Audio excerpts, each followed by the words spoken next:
Hi hello ನಮಸ್ಕಾರ. ಈ ನನ್ನ ವಿಡಿಯೋವನ್ನು ಪ್ರೀತಿಯಿಂದ ನೋಡ್ತಾ ಇರತಕ್ಕಂತಹ ಎಲ್ಲರಿಗೂ ನನ್ನ ಅನಂತ ನಮಸ್ಕಾರಗಳು. ಇವತ್ತು ಹಾಗೆ ನಾನು ನನ್ನ ಫ್ಯಾಮಿಲಿ ಜೊತೆ ಅಂದರೆ ನಾನು, ನನ್ನ ಮಕ್ಕಳು, ಅಮ್ಮ ಹಾಗೂ ಅಣ್ಣ ನಾವೆಲ್ಲರೂ ಒಂದು ಡೇ ಔಟ್ ಪ್ಲ್ಯಾನ್ ಮಾಡಿಕೊಂಡು ಹೊರಟ್ವಿ. ಸೊ ನಾನಿವಾಗ ಎಲ್ಲಿಗೆ ಹೋಗ್ತಾ ಇದ್ದೀನಿ ಅಂತ ನಾನು ನಿಮಗೆ ಒಂದು ಕ್ಲೂ ಕೊಡ್ತೀನಿ. ನಾವು ಇವಾಗ ಹೋಗ್ತಾ ಇರುವಂಥ ಜಾಗ ಮೈಸೂರು ನಗರದಿಂದ ಸರಿಸುಮಾರು 35 ಕಿಲೋಮೀಟರ್ ದೂರದಲ್ಲಿರುವ ಒಂದು ಪಟ್ಟಣ. ಇದು ಹೊಯ್ಸಳರು ಕಟ್ಟಿಸಿದ ಕೇಶವ ದೇವಾಲಯಕ್ಕೆ ಹೆಸರುವಾಸಿ. ಈ ದೇವಾಲಯವನ್ನು 1268ರಲ್ಲಿ ಹೊಯ್ಸಳ ಸಾಮ್ರಾಜ್ಯದಲ್ಲಿ ದಂಡನಾಯಕನಾಗಿದ್ದ ಸೋಮ ಎಂಬಾತನು ಕಟ್ಟಿಸಿದನು. ಇದು ಇಂದು ಕರ್ನಾಟಕದ ಪ್ರೇಕ್ಷಣೀಯ ಸ್ಥಳವಾಗಿ ಬೆಳೆದಿದೆ. ಅಲ್ಲಿಗೆ ನಾನು ಎಲ್ಲಿಗೆ ಹೋಗ್ತಾ ಇದ್ದೀನಿ ಅನ್ನೋ ಒಂದು ಸಣ್ಣ ಐಡಿಯಾ ನಿಮಗೆ ಬಂದಿರಬಹುದು ಅಂತ ಅಂದ್ಕೊಳ್ತೀನಿ. ಓಕೆ, ಮುಂದೆ ಅದರ ಬಗ್ಗೆ ವಿಶೇಷವಾಗಿರುವಂತಹ ವಿಚಾರಗಳನ್ನು ತಿಳಿಸ್ತಾ ಹೋಗ್ತೀನಿ. ಕರ್ನಾಟಕದಲ್ಲಿ ಶಿಲ್ಪಕಲೆಗೆ ಹೆಸರು ಪಡೆದ ಸ್ಥಳಗಳ ಕುರಿತು ಹೇಳ್ತಾ ಸಾಗಿದರೆ ದೊಡ್ಡ ಪಟ್ಟಿಯೇ ಬೆಳೆಯುತ್ತೆ.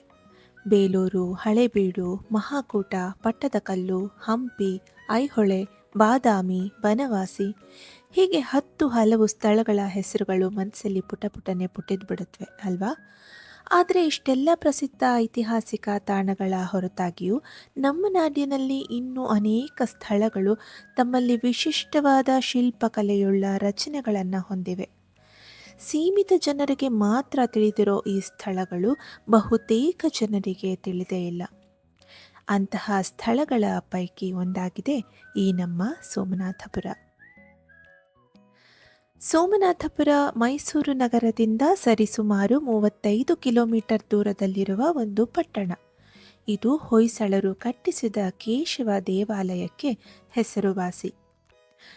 ಪ್ರಶಾಂತ ಪರಿಸರದಲ್ಲಿರುವ ಈ ಶಿಲ್ಪಕಲಾ ವೈಭವದ ದೇಗುಲವನ್ನು ಪ್ರವೇಶಿಸಿದ್ರೆ ಆಗುವಂತಹ ಸಂತೋಷ ಅಪಾರ.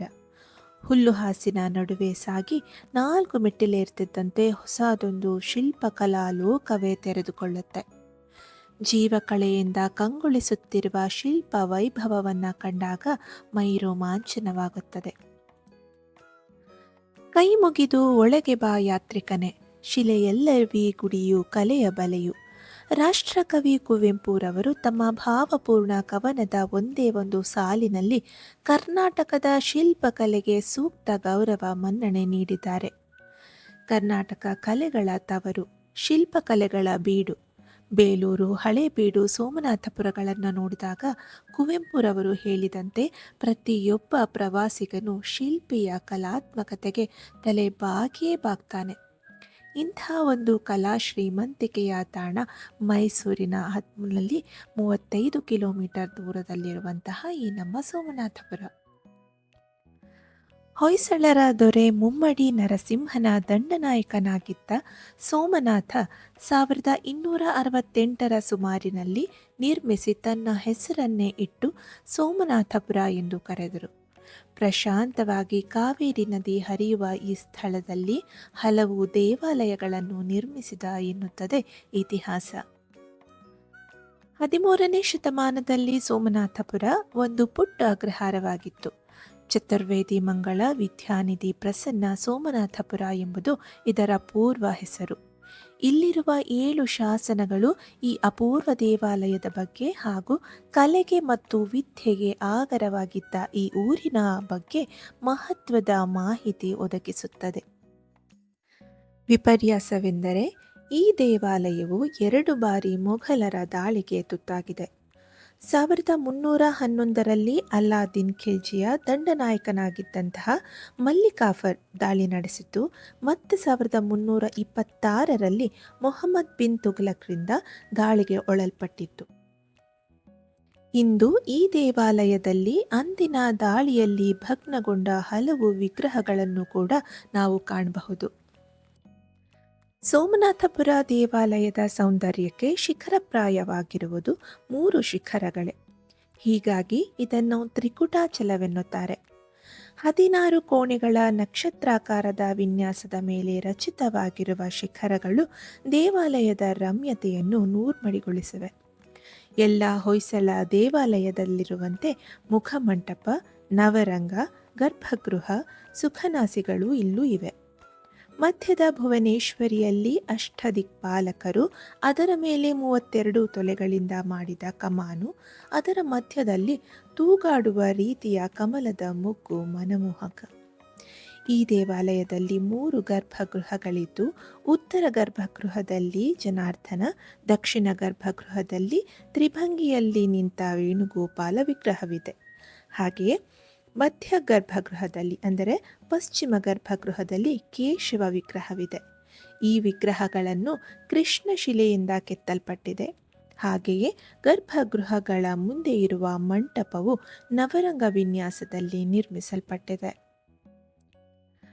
ವಿಶಾಲವಾದ ಸ್ಥಳದಲ್ಲಿ ನಕ್ಷತ್ರಾಕಾರದ ಜಗತಿಯ ಮೇಲೆ ನಿರ್ಮಿಸಲಾಗಿರುವ ಈ ದೇಗುಲ ಪೂರ್ವಾಭಿಮುಖವಾಗಿದ್ದು, ಜಗತಿಯ ಸುತ್ತಲೂ ಇಡೀ ದೇವಾಲಯವನ್ನೇ ಆನೆಗಳು ಹೊತ್ತಿವೆಯೇನೋ ಎಂದು ಭಾಸವಾಗುವಂತೆ ಸುಂದರ ಗಜ ಶಿಲ್ಪಗಳನ್ನು ಕೆತ್ತಲಾಗಿದೆ.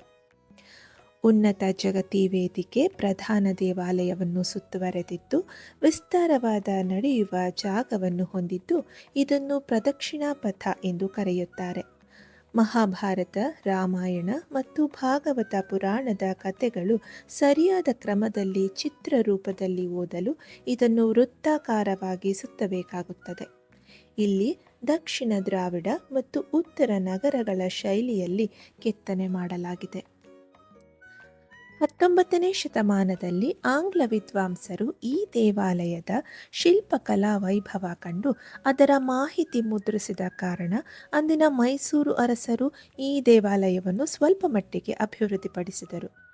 1924ರಲ್ಲಿ ಬಿದ್ದು ಹೋಗಿದ್ದ ಗೋಡೆಗಳ ದುರಸ್ತಿ ಮಾಡಿ ದೇವಾಲಯ ಶಿಥಿಲವಾಗದಂತೆ ಭದ್ರಗೊಳಿಸಲಾಯಿತು. ಇದು ಹೊಯ್ಸಳ ಶೈಲಿಯ ಆಕರ್ಷಕ ವಾಸ್ತುಶಿಲ್ಪದ ಅಸಾಮಾನ್ಯತೆಯನ್ನು ಪ್ರದರ್ಶಿಸಲು ಮತ್ತು ಅದರ ವೈಭವ ಹಾಗೂ ಸೂಕ್ಷ್ಮ ಕೌಶಲ್ಯವನ್ನು ಪ್ರತಿನಿಧಿಸಲು ನಿರ್ಮಿಸಲಾಯಿತು. ಚೆನ್ನಕೇಶವ ದೇವಸ್ಥಾನವು ಯುನೆಸ್ಕೋ ವಿಶ್ವ ಪಾರಂಪರಿಕ ತಾಣವಾಗಿದ್ದು, ಭಾರತದ ಅತ್ಯುತ್ತಮ ಹೊಯ್ಸಳ ಶೈಲಿಯ ವಾಸ್ತುಶಿಲ್ಪದ ಉದಾಹರಣೆಗಳಲ್ಲಿ ಒಂದಾಗಿ ಪರಿಗಣಿಸಲಾಗುತ್ತದೆ. ಪ್ರಿಯ ವೀಕ್ಷಕರೇ, ಇಂಥ ಅದ್ಭುತವಾದ ಶಿಲ್ಪಕಲಾ ಲೋಕದ ಮಧ್ಯೆ ಬದುಕುತ್ತಿರುವ ನಾವೇ ಧನ್ಯರು ಎಂದು ಹೇಳುತ್ತಾ, ಈ ನನ್ನ ವಿಡಿಯೋ ನಿಮಗೆ ಇಷ್ಟ ಆದಲ್ಲಿ ದಯವಿಟ್ಟು ಲೈಕ್ ಮಾಡಿ. ನಮಸ್ಕಾರ.